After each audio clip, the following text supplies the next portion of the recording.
Welcome back to another episode of Your Daily Real Estate. This is Tristan. Yes, I'm in the car. I'm parked. If you're watching on YouTube, you can see my back seat and me. So let's talk about these 5 things I want you to obsess about. I want you to focus on. I want you to just dig so much deeper into. But first, this episode is brought to you by my book. Pick it up, Real Estate Prospecting. It's on Amazon, Barnes & Nobles. It's a great book. And if you've read it, please review it. So let's talk about this. The one thing out of the 5 that I want to start with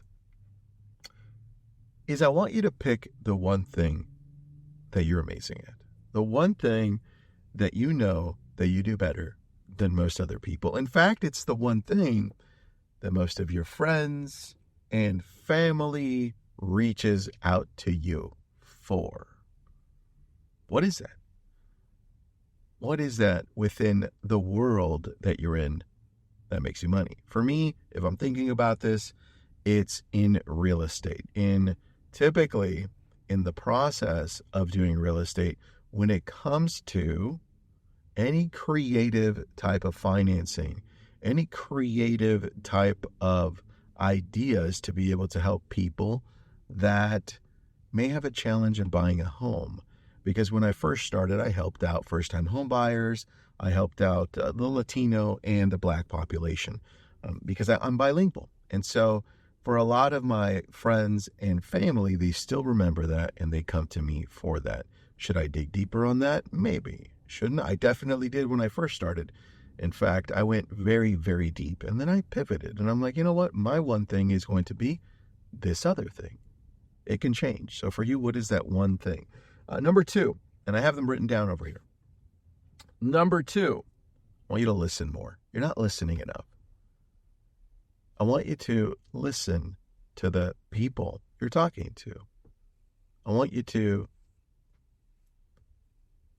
see how you can help them more because you're listening to see how you can help, not listening to see how you can respond. Most of us are listening, but we're anticipating and saying, well, I can probably say this or I can probably say that and this and that, and it's not valuable. I want you to always be thinking, how can I help them? And that's why I'm listening, because this conversation, I don't know where it's heading. But one thing I do know is I want to help them. That's number 2. Number 3 is I want you to show up. It gets really tough some days to show up.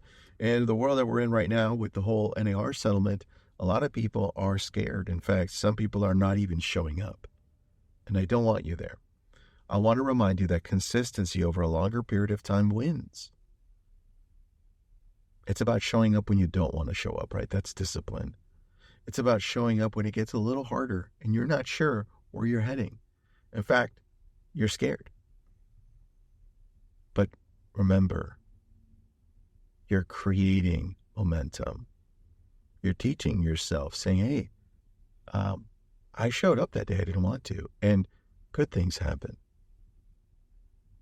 It's going to continue to get harder, but I need you to show up because the more you show up, the more you build on that skill, on that habit of being there when you need to be there. Opportunities are only going to show up to you when you show up. Number 4. You're not doing enough. This is a harder one because I know that we can easily get into the out-hustle somebody else. That's not what I'm talking about. I'm talking about you specifically. You have a set of skills. You have what it takes, but you're just not allocating enough of your time to that priority, to that one thing that you decided to do. You're not showing up enough for yourself and for the people around you. If you decided to show up and level up, what would that look like on a daily basis? Would you work on yourself a lot more on the skills that you have daily? Would you work on yourself physically, mentally? What would it look like to give a little bit more? 10 minutes a day, 20 minutes, 30 minutes. What would it look like to show up more for yourself? That's what I'm talking about. And number 5, the last one, almost feels like the opposite of what you should do, right? But it's slow down. I want you to slow down. I want you to slow down enough to have meaningful conversations. Slow down enough to see where the world is heading around you. Slow down enough to see what you're actually missing, because the world that we're in right now requires you to value the relationships that you have, to slow down enough to connect with people. They want to know that you care, and it's all about how people feel. People don't want to feel rushed. They want to feel like you actually care about them so they can open up and let you know what they need. You have to slow down enough to see what people need and want. In the world that we're heading into, you've heard me say this, but as we get closer to becoming and functioning more like the Jetsons, the people that function more like the Flintstones are going to be the ones that win. Why? Because we're slowing down enough to make sure people that we connect with know that we care. Hope that helps. I'll talk to you tomorrow.